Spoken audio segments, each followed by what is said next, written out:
नमस्कार, मी गुरुप्रसाद जाधव आणि पुढारी न्यूज मध्ये आता वेळ झाली आहे चर्चेचा धुरळा उडवण्याची। मंडळी, प्रशांत कोरटकर उर्फ चिल्लर ज्यानं आपल्या छत्रपतींचा अवमान केला तो अजून तरी पोलिसांना सापडलेला नाहीये। घटनेपासूनच तो गायब आहे। कोल्हापूर आणि नागपुरातले पोलीस त्याच्या मागावर आहेत, पण तो काही पोलिसांना सापडत नाहीये। आज मुंबई उच्च न्यायालयामध्ये त्याच्या अटकपूर्व जामीन अर्जावरती सुनावणी झाली। कोर्टाकडनं त्याला दिलासा मिळालेला नाहीये, पण इतकी दिवस अटक टाळणारा, पोलिसांपासून पळणारा आणि तरीही राज्याच्या मुख्यमंत्र्यांना गृहमंत्र्यांना चिल्लर वाटणारा कोरटकर सापडत का नाही, हा प्रश्न खरं तर सगळ्या शिवप्रेमींना पडलेला आहे, अवघ्या महाराष्ट्राला पडलेला आहे। आणि याच विषयावरती आज आहे आपला चर्चेचा धुरळा। चिल्लर कोरटकर सापडत का नाही?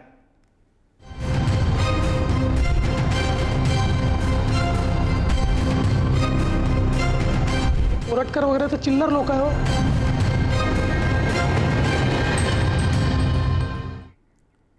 आणि या विषयावर चर्चा करण्यासाठी आपल्या सोबत मान्यवर पाहुणे आहेत। आपल्या सोबत आहेत भाजपचे प्रवक्ते अवधूत वाघ, आपल्या सोबत आहेत कायदेतज्ञ असीम सरोदे आणि आपल्या सोबत आहेत राजकीय विश्लेषक हेमंत देसाई सर। सगळ्या मान्यवर पाहुण्यांचं स्वागत आहे। या चर्चेला सुरुवात करत असताना सगळ्यात आधी मला जायचं आहे ते अर्थातच सत्तेवर असलेल्या ज्यांचे मुख्यमंत्री महाराष्ट्रामध्ये आहेत त्या भाजपच्या प्रवक्त्यांकडे। अवधूत वाघ यांना आपण विचारूयात की अवधूत वाघ, असं काय झालं राज्याच्या मुख्यमंत्र्यांना गृहमंत्र्यांना जी व्यक्ती चिल्लर वाटते ती व्यक्ती सापडत का नाही? नाही, राज्याचे गृहमंत्री आणि सन्माननीय मुख्यमंत्री आदरणीय देवेंद्रजींनी विधानसभेमध्ये हे उद्गार काढलेले आहेत की कोरटकर तर ही एक चिल्लर आहे, पण कोरटकरांसंबंधीचा हा प्रश्न सुद्धा चिल्लर आहे असं मला वाटतं। कारण त्यांनी ज्याला धमकी दिली तो इंद्रजित सावंत सुद्धा चिल्लरच आहे। तर एका चिल्लरने दुसऱ्या चिल्लरला धमकी दिल्यामुळे आता महाराष्ट्रातली सगळी चिल्लर मंडळी ही एवढी वळवळ करतात आहेत। ह्याच्या मागचं कारण हे 6 महिन्यापूर्वी त्यांचा झालेला दारुण पराभव आणि महाराष्ट्राच्या जनतेने त्यांना विषबाहेर फेकून दिलं त्यामुळे झाले। आता कोरटकर असो किंवा कोणी असो, जो गुन्हेगार आहे त्याला योग्य ते शासन झालं पाहिजे। मग ते औरंगजेबाचं उदात्तीकरण करणारी मंडळी असोत, औरंगजेब हा फार मोठा राष्ट्रसंत होता अशा गवगवा करणारी लोक असोत, या सर्वांना योग्य ते शासन झालं पाहिजे। परंतु महाराष्ट्रासमोर आज कोरटकराचा प्रश्न आहे की अनेक इतर प्रश्न आहेत। तो कृष्णा आंधळे सुद्धा 100 दिवस झाले फरारी आहे। त्याच्यासाठी नुसत्या आपल्या महाराष्ट्राचं नाही, इतर राज्यांच्या पोलिसांची मदत घेऊन सुद्धा जंग पछाडतात आहेत। शेवटी होतंय काय, जो पळून जातो त्याला अनंत दिशा असतात पळायला आणि शोधणाऱ्याला त्याचा माग काढावा लागतो, हे आपल्या सर्वांनाच माहिती आहे। कोरटकरला कोणी लपवून ठेवलाय का? आणि जर ठेवला असेल तर ते सत्य बाहेर येणार। आणि कायद्यामध्ये जर नाही, अवधूत वाघजी इथे तुम्हाला छोटीशी आठवण करून देतो। महाराष्ट्राच्या सगळ्या लोकांच्या भावना या कोरटकरनं त्या फोन कॉलमध्ये दुखावल्यात, हा एक मुद्दा।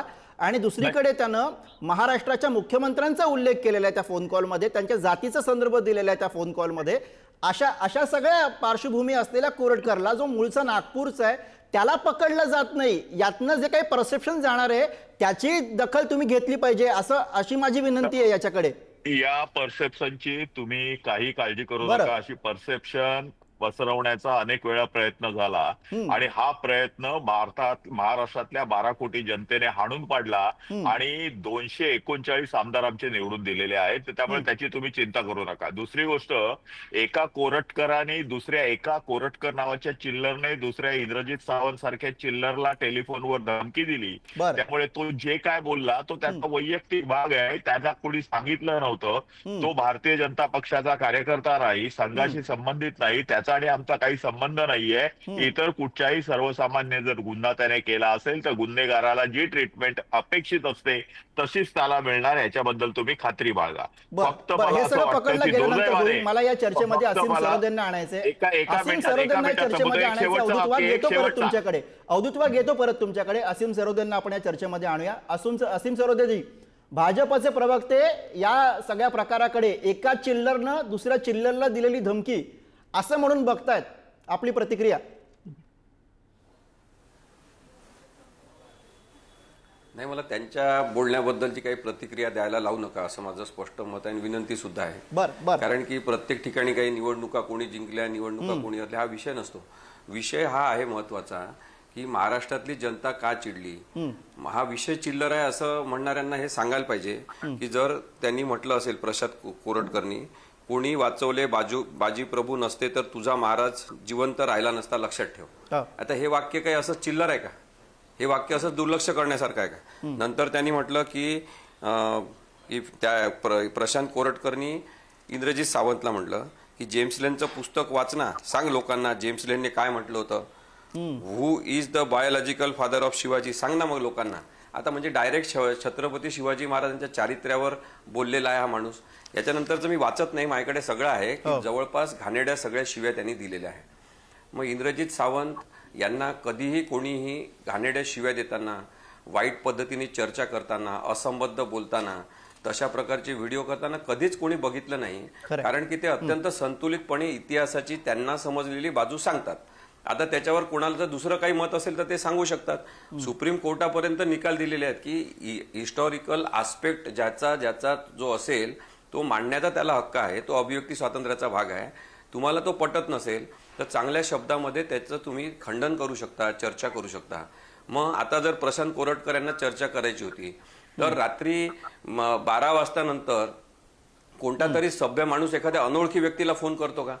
त्यांनी 12 वाजून 5 मिनिटांनी किंवा 4 मिनिटांनी फोन केला आणि त्याच्यानंतर सगळा हा संवाद झालेला आहे. तो सगळा माझा जो लेखी आहे त्याच्यामध्ये वाईट वाटण्यासारखी परिस्थिती अशी आहे की बेताल वक्तव्य करणारे लोक ज्यांच्या जवळ राहतात ते सुद्धा स्वतः बेताल आणि तशाच प्रकारचे असंस्कृत आहेत, हे मला म्हणायचं आहे. पत्रकार जे महाराष्ट्रातले असतील त्यांना वाईट वाटलं पाहिजे की सगळ्या पत्रकारितेवर या माणसांनी डाग लावलेला आहे की अशाच प्रकारचे वाईट आणि असंबद्ध बोलणारे पत्रकार नसतात, हे महाराष्ट्राला कुणीतरी सांगितलं पाहिजे.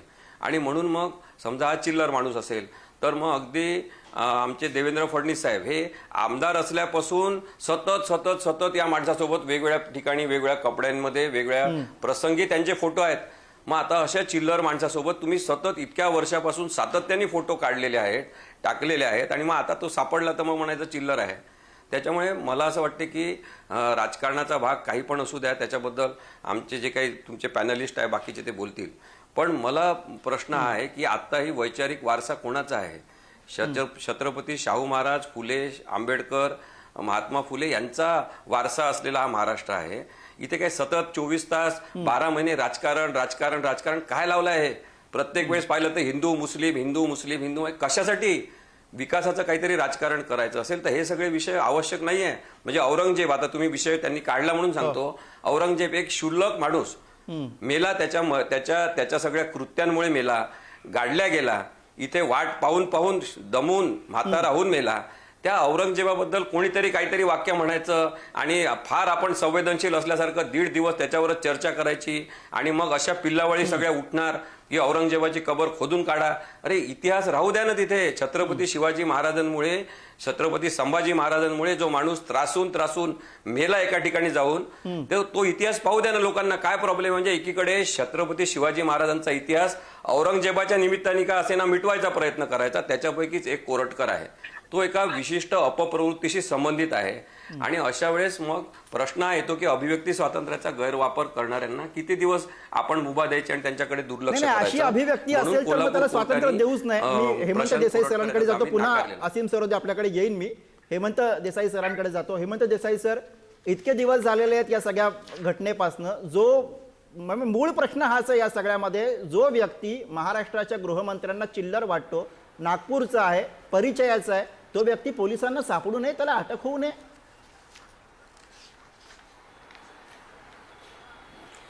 नाही, पहिली गोष्ट म्हणजे चिल्लर माणसाचा केलेला अपमान, हे जे आता अवधूत वाघ यांनी वक्तव्य केलं, त्यामध्ये इतिहासकार इंद्रजित सावंत यांची काही एक कॉन्ट्रीब्युशन आहे इतिहासामध्ये.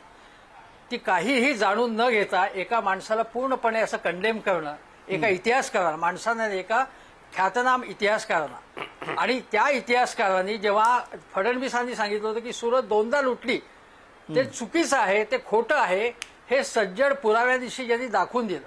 अनेक गोष्टी त्यांनी समोर आणलेल्या आहेत आणि ते चांगले इतिहासकार आहेत, चांगले बोलतात. एक भूमिका आहे त्यांची इतिहासाकडे बघण्याची. आणि त्याच्या ज्यांना त्रास होत असेल त्यांनी त्यांना चिल्लर म्हणून त्याचा प्रतिवाद अवश्य करावा. दुसरी गोष्ट, तुमच्या आत्ताच बातम्यामध्ये सांगण्यात आलं की महाराष्ट्राच्या तिजोरीत खडखडाट आहे. हो.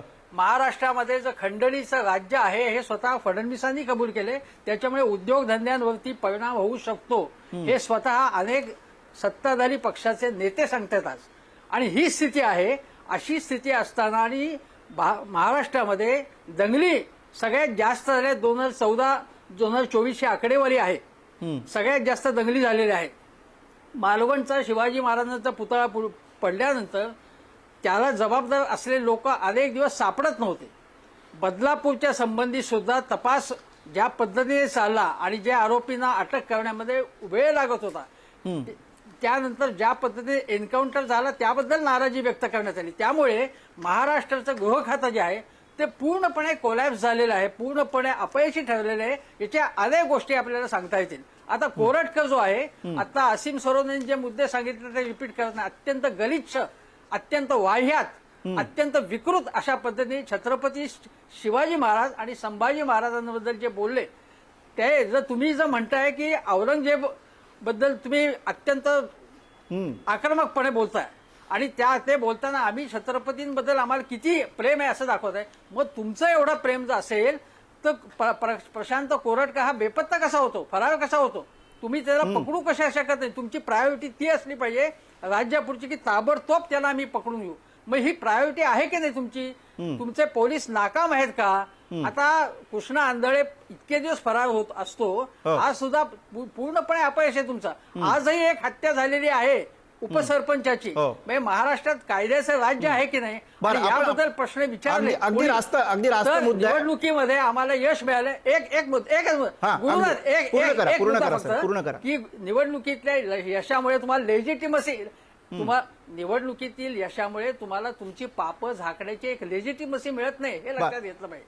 बरं, अवधूत वाघ, इथे हेमंत देसाईंनी जे मुद्दे मांडले त्यातला एक मुद्दा तो म्हणजे 300-400 वर्षांपूर्वी जो माणूस मेलेला आहे औरंगजेब, त्याच्या विरोधात त्याचं शत्रुत्व आपण अजूनपर्यंत कुरवाडत बसलेलो आहे, हा एक मुद्दा. पण वर्तमानामध्ये जे शिवद्रोही म्हणून समोर येत आहेत, कोरटकर असेल, सोलापूरकर असेल, यांच्या विरोधात ती भूमिका घेताना आपण का दिसत नाही आहोत, हा प्रश्न आता या निमित्तानं चर्चेत आहे. याच्यावर बोलावं लागेल आपल्याला.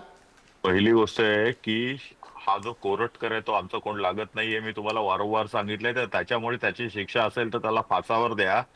फक्त त्याचं नाही, ते महिमा काम मंडन तुम्हाला करू नका. करायचंय, ते काम तुम्हाला करायचंय. तुम्ही सत्तेत आहात. आम्ही फासावर देणार नाही, आम्ही मागणी करू शकतोय फक्त. तुम्ही सत्तेत आहात. तुम्ही मला बोलायला दिलं ना तर मला बोलू दे ना. वाक्य पूर्ण करा ना. जी पूर्ण करा. वाक्य पूर्ण करू दे. जी. कारण माझ्या प्रत्येक वाक्यावर तुम्ही तळटीप टाकायची काही गरज नाहीये. नाही अवधूत वाघ, बोला आपण. तर मी असं म्हणतोय की कोरटकर असो किंवा कोण असो, महाराष्ट्राचा नव्हे, भारताचा नव्हे, तर संपूर्ण देशाचा मानबिंदू असलेल्या छत्रपती शिवाजी महाराजांचं जर कोण विकृतीकरण करत असेल, कोण त्यांच्यावर शिव्या शाप देत असेल, चुकीचं बोलत असेल, तर त्यांना मी तर म्हणतो भर चौकामध्ये फाशी द्या. एवढ्या आमच्या भावना तीव्र आहेत, त्याच्याबद्दल संदेह नाहीये. परंतु कोरटकराचं प्रकरण उपस्थित करून जर कोणतरी राजकारण खेळत असेल तर हे सर्वस्वी चुकीचं आहे. कोरटकर चिल्लर आहे ह्या बोलण्यामागची भूमिका समजून घ्या.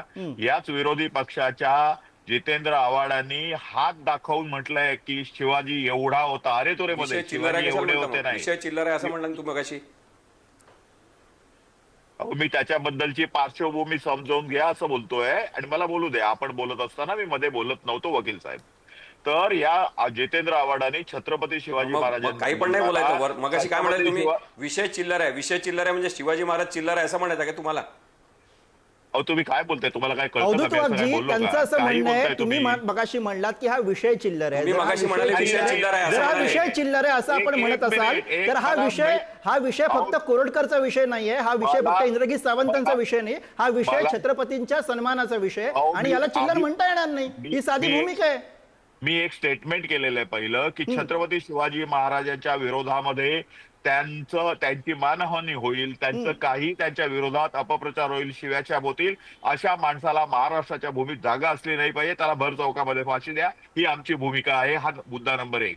ज्यावेळी आदरणीय मुख्यमंत्री विधानसभेमध्ये कोरटकर चिल्लर आहे हा शब्द प्रयोग त्यांनी केला, त्याच्या मागची भूमिका समजून घ्या. त्यांना असं म्हणायचं होतं की ह्या कोरटकर जे काही बोलला तशा प्रकारची, आता मी तुम्हाला सांगतो विषय जरा वेगळा घ्या, की जर जितेंद्र आव्हाडाने हात दाखवून म्हणाला असेल की शिवाजी एवढा होता, अरे तुरे मध्ये बोलले ते, शिवाजी एवढा होता 4 फुटे आणि अफजल खान एवढा मोठा होता. काय सांगायचंय की छत्रपती शिवाजी महाराज लहान होते आणि औरंगजेब मोठे होते. अफजल खानाबद्दल बोलताना जितेंद्र आव्हाड म्हणाले तो आपल्या राज्याच्या सीमा वाढवायला आला होता, तो हिंदूंवर अत्याचार करायला आला नव्हता. आणि हे इतिहासकार आहेत आणि असा इतिहास तुम्ही आम्हाला शिकवणार आणि असा इतिहास शिकवणाऱ्या लोकांना आम्ही इतिहासकार मानणार. बाबासाहेब पुरंदरांनी शिवछत्रपतीचं चरित्र लिहिलं, त्या बाबासाहेब पुरंदरांना अरे तुरे म्हणणारे बिररेडी यांचा इतिहास तुम्ही आम्हाला शिकवणार आणि त्यांच्या इतिहासावर आम्ही काम करायचं असं तुम्हाला वाटतं? सोलापूरकरची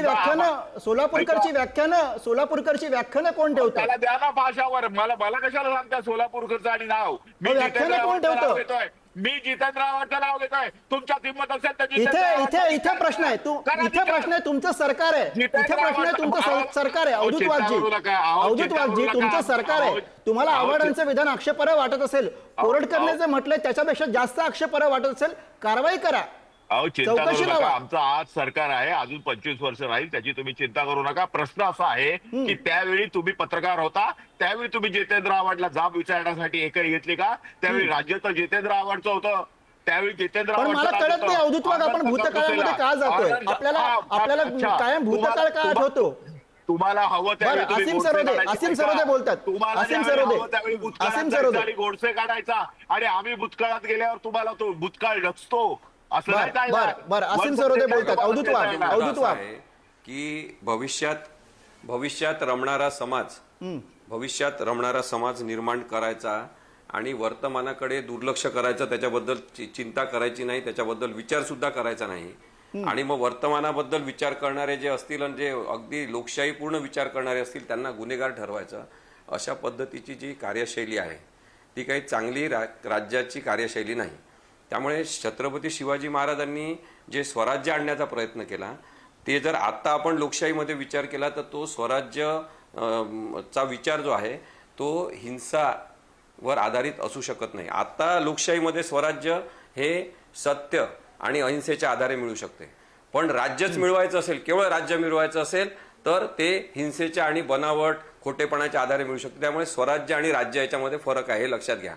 म्हणून मग छत्रपती शिवाजी महाराज जे आहे त्यांचा इतिहास आपल्याला वाटेल तसा सांगत राहायचा आणि तशा लोकांना पुढे पुढे आणायचं असे प्रयत्न महाराष्ट्राने बघितलेले आहेत. म्हणून मला असं वाटते की प्रश्न बेताल वक्तव्यांचा आहे. प्रश्न याचा आहे की मी काही बोललो तरी चालेल, मला काहीच होणार नाही कारण की माझी अशा व्यक्तींसोबत ओळख आहे, अशा उर्मटपणाचा हा प्रश्न आहे. पत्रकार म्हणून भासवून पत्रकारिता कोणती करायची नाही, पण मांडवलीचे कामं करायचे. प्रशांत कोरटकर याला का अटक होत नाही आहे? कारण की नागपूरपासून तर कोल्हापूरपर्यंत ते अजूनही काही मोठ्या पोलीस ऑफिसर्सशी फेस टाईमवरून संपर्कात आहे, ज्याचं कोणतंही ट्रेसिंग होऊ शकत नाही, नंबर मिळू शकत नाही. आणि म्हणून त्यांना कुणीतरी गाईड करणार आहे की त्यांनी मोबाईल आपला पोलीस स्टेशनच्या सायबर क्राईम सेलला देताना पूर्ण त्याच्यातला डेटा इरेज केलेला आहे, फॉर्मॅट करून मोबाईल दिलेला आहे, पुरावा नष्ट करण्याचा प्रयत्न केलेला आहे. मग जर तुम्ही काहीच केलेलं नाही तर मग अरेस्ट का होत नाही? तुम्ही इंदोरला का पळून गेले? बरं तुम्ही इंदोरलाच का पळून गेले? तुम्ही तामिळनाडूमध्ये का नाही गेले? तुम्ही केरळमध्ये का नाही गेले? नाही, ते इंदोरलाच गेले कारण की इंदोर हे त्यांच्यासाठी सुरक्षित राज्य आहे. कदाचित ते भोपाळमध्ये, ते गुजरातमध्ये सुद्धा गेले असते. या सगळ्या पार्श्वभूमी लोकांना कळत नाही असं नाही. आणि म्हणून मला असं वाटते की छत्रपती शिवाजी महाराजांवर जेवढं वाईट बोललं जाईल, संभाजी महाराजांची जेवढी विभत्सना केली जाईल, तेवढे स्वराज्याचे मुद्दे अजून जास्त बळकटपणे पुढे येतील. आणि या प्रकरणामधून ते मुद्दे समोर आले आहेत. लोकांना कळलं आहे की स्वराज्य वेगळं आणि राज्य वेगळं. आणि म्हणून या सगळ्या पार्श्वभूमीवर प्रशांत कोरटकर ही दुष्ट प्रवृत्ती आहे, त्यांना अटक झाली पाहिजे. आता सोमवारपर्यंत वेळ आहे, सोमवारपर्यंत तरी पोलिसांनी अटक करून दाखवली पाहिजे. जर तुमचा एवढा मोठा इंटेलिजन्स आहे, जर तुम्ही गृह मंत्रालय एवढं चांगलं ठेवलेलं आहे, तर कसा काय एक माणूस पळून जाऊ शकतो अशा उद्धट भाषा करून? हा मुद्दा महत्त्वाचा आपण मानला पाहिजे की कोणीच बेताल वक्तव्य करू नये, वैचारिक पद्धतीने मांडणी जरूर करावी. अगदी देसाई सर, जो अगदी शेवटाकडे असीम सरोदे यांनी मुद्दा मांडला की बेताल वक्तव्य करणारी जी मंडळी आहेत त्यांना सब चलता आहे, असा जो मेसेज गेलेला आहे ना मागच्या काही काळामध्ये, तो चुकीचा आहे आणि तो हाणून पाडणं या सगळ्या प्रकरणाच्या निमित्तानं हे महाराष्ट्राच्या दृष्टीने जास्त महत्वाचं आहे. चांगलंच हाणून पाडलं पाहिजे. आणि एक म्हणजे कोरटकर जो आहे तो पत्रकारितेवरचं कलंक असं म्हणायला पाहिजे. 67 कोटी रुपयांच्या ज्याच्याकडे गाड्या, महागड्या गाड्या आहेत, आणि पहिल्यांदा तो प्रेसच्या पुढे येतो आणि सांगतो की माझा तो आवाजच नाही, माझा काही संबंधच नाही याच्यामध्ये, आणि तुझा काही संबंध नाही तर तू पळून कशाला जातोयस तू, आणि तू सामोर जा ना. आणि दुसरीकडे वाटेल ते बाकीच्यांवरती आरोप करायचे, हे काय चाललंय? म्हणजे आता याचा संबंध नाही, पण तुम्ही महाराष्ट्रातल्या एका राजकीय नेत्यावर कुठलाही पुरावा नसताना एकदम आरोप करायचे आणि मग त्याचं एक वेगळं नॅरेटिव्ह सेट करायचं. आणि प्रशांत कोरटकर त्याला फाशी द्यायचं तर फाशी द्या तुम्ही, असं म्हणायचं. फाशी द्यायला कोणी गेलं नाही, आधी केस त्याला अटक करा, केस करा, आणि जे काही सिद्ध होईल त्याप्रमाणे शिक्षा करा. फाशी द्या असं म्हणायचं आणि आम्ही कसे देशभक्त आहोत असं दाखवायचं. प्रत्यक्षामध्ये यांची आतून त्यांच्याशी 60 गाठ असावी असे अनेक गोष्टी समोर येत आहेत. म्हणजे मोबाईल डेटा जर नष्ट झाला आणि जर तुला भीती नव्हती तर तू स्वतः मोबाईल जे अटी होत्या जामिनाच्या, पहिल्यांदा अंतरिम जामिनाच्या, तर तू पहिल्यांदा मोबाईल स्वतः पोलिसांना का दिलास, पोलिसांसमोर हजर का नाही राहिलास तू? अशा अनेक गोष्टी आहेत की ज्याच्यामध्ये, आणि मग फडणवीसांनी म्हणायचं कायद्याप्रमाणे सगळं होईल आणि आम्ही पोलिसांना पूर्ण स्वातंत्र्य दिलेलं आहे आणि त्यामुळे याच्याबद्दल राजकारण करू नका. तुम्ही जेव्हा विरोधी पक्षात होतात तेव्हा तुम्ही अनिल देशमुखांवरती बोगस आरोप केले, आणि ज्यांनी भांडवली करण्यासाठी जो माणूस त्यांच्याकडे गेला होता, त्यांच्या आत्मचरित्रात त्याचा उल्लेख आहे, तो माणूस पुन्हा मुख्यमंत्र्यांच्या बरोबर त्याचे फोटो आहेत, त्यांच्या पेजवरती आहेत, आणि मग ते बेपत्ता केलं जातं, नष्ट केला जातो सगळा डाटा. हे काय चाललंय? हे फार मोठं षडयंत्र आहे, फार मोठं कारस्थान आणि कपटीपणाने संपूर्ण राजकारण केलं जात आहे. लोक दूध खुळी नाहीयेत, लोकांना गंडवलं जात आहे, फसवलं जात आहे, आणि संघाने सुद्धा कान टोचले तरी हे अजून जागेवर येत नाहीत. ही अत्यंत भयानक गोष्ट आहे. अवधूत वाघ यांच्याकडे जातो. अवधूत वाघ यांच्याकडे जातो. अवधूत वाघ जी, असीम सरोदे सुद्धा अगदी त्यांच्या शेवटच्या मुद्द्यामध्ये म्हणाले, आणि आता हेमंत देसाई सरांनी सुद्धा तो उल्लेख केला की ज्या पद्धतीनं सब चलता है हे जे कल्चर आलेलं आहे या सगळ्या बेताल वक्तव्य करणाऱ्या लोकांमध्ये, मग ते सोलापूरकर असो किंवा मग कोरटकर असो किंवा आणखी अन्य कोणी वेगवेगळ्या विचारांचे लोक असो, म्हणजे स्वतः उदयन महाराजांनी सुद्धा ही मागणी केलेली आहे की अशा पद्धतीनं जर का कोणी महापुरुषांचा अवमान करत असेल तर त्यांच्यावरती कठोरातली कठोर शिक्षा होईल, असा कायदा यायला हवा. भाजपची काय भूमिका असणार आहे या सगळ्यामध्ये? 100% उदयन महाराजांनी जी भूमिका मांडली आहे ती भारतीय जनता पक्षाची आहे. जे महामानव आहेत, ज्यांचे विचार वेगवेगळे असू शकतात. बघा, कोणाला अ माणूस हा मोठा वाटू शकतो, दुसऱ्याला ब माणूस, परंतु प्रत्येकाने या समाजासाठी, या देशासाठी, राज्यासाठी काहीतरी चांगलं केलेलं असतं. असे जे महामानव आहेत तर त्यांच्या वैचारिक भूमिकेमध्ये तुम्ही विरोध करू शकता, परंतु त्यांची निंदा नालस्ती करणं किंवा त्यांच्याबद्दल अपप्रचार म्हणणं हे अतिशय अयोग्य आहे. त्यासाठी कडक कारवाई करावी. नुसता कडक कायदा होऊन भागणार नाही, कायदा तर केलाच पाहिजे, पण त्याच्या विरुद्ध चांगल्या दंडाची किंवा शिक्षेची तरतूद असली पाहिजे. वाटल्यास फास्ट ट्रॅक कोर्ट्स लागली पाहिजेत. आणि मुख्य म्हणजे आजकाल काय झालेलं आहे, फेसबुक, ट्विटर, इंस्टाग्राम याच्यामध्ये काही बोलायचं, खोटे अकाउंट्स तयार करायचे आणि काही बोलायचं आणि अपप्रचार करायचा, याला कुठेतरी आळा बसण्याची गरज आहे. ज्यांची योग्यता नाही अशी लोक, म्हणजे सर्वसामान्य गल्लीमध्ये ज्याला विचारत नाहीत असा माणूस ज्यावेळी राष्ट्रीय स्तरावरच्या नेत्यांना शिव्या देतो किंवा एवढ्या महामानवांना शिव्या देतो, त्यावेळी लोक आपली योग्यता सोडून बोलायला लागली आहेत की काय, आणि अशा वेळी या आपल्या संपूर्ण समाजाचा पाय घसरतो की काय, अशी स्थिती ज्यावेळी येते त्यावेळी आपल्या सर्वांनी सजग राहण्याची गरज आहे. हे फक्त छत्रपती शिवाजी महाराजांच्या अपमानाचं प्रकरण नाहीये, हा संपूर्ण महाराष्ट्राचा, भारताचा आणि हिंदू संस्कृतीचा अपमान आहे असं मी मानतो. आणि त्यामुळे कोरटकराला लवकरात लवकर पकडून त्याच्यावर न्यायालयीन कारवाई होऊन जी काय शिक्षा होईल त्याप्रमाणे त्याला शिक्षा व्हावी, ही माझ्या पक्षाची भूमिका आहे. अगदी. आणि अशा या चिल्लर प्रवृत्तींवरती राजकीय वरदहस्त सुद्धा असू नये. असीम सरोदे, अगदी शेवटाकडे आपण आहोत. बघा, हा काही जे काही छत्रपती शिवाजी महाराजांबद्दल बोलण्यात आलं तो नक्कीच हिंदू धर्माचा अपमान वगैरे नाही आहे, हे सगळ्यात पहिले समजून घेतलं पाहिजे.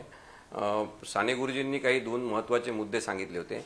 एक त्यांनी सांगितलं होतं की आंतर भारती हा आपला धर्म असला पाहिजे, म्हणजे संपूर्ण भारत हा आपला धर्म आहे या अर्थाने. आणि त्यांनी भारतीय संस्कृती नावाचं एक पुस्तक सुद्धा लिहिलं होतं की सगळ्या भारतातली जी संस्कृती आहे, वेगवेगळ्या जाती धर्माची, 18 पगड जातींची, सगळे ते वेगळे संस्कृती, आदिवासींची, सगळ्यांची, या सगळ्यांना आपण भारतीय संस्कृती म्हणतो, त्या सगळ्या संस्कृतीचा आदर ठेवला पाहिजे.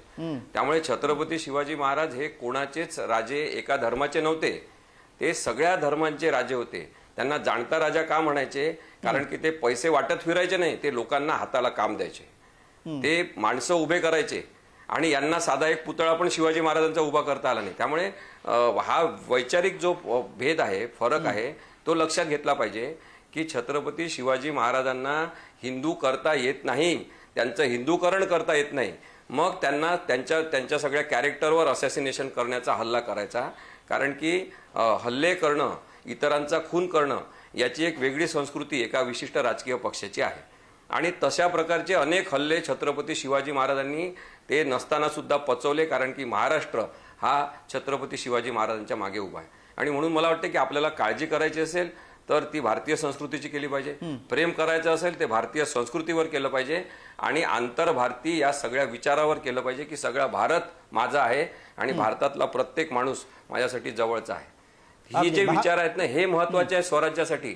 राज्य स्थापन करणाऱ्यांचे विचार आपण ऐकायचेच नाही. राज्य हे चलाखीनी, हुशारीनी, चोऱ्या-माऱ्या करून आणि बनावट पद्धतीने मिळवता येते, हे सिद्ध झालेलं आहे. काही सेकंद आम्ही हिंदुत्ववादासाठी महापुरुषांचा वापर करणं हे थांबलं पाहिजे. पहिल्यांदा कॉम्रेड पानसरे यांनी ज्या प्रकारे पुस्तक लिहिलं छत्रपती शिवाजी महाराजांबद्दल, त्यांनी छत्रपती शिवाजी महाराज कसे होते नेमके सर्व जाती धर्माचे हे दाखवलं.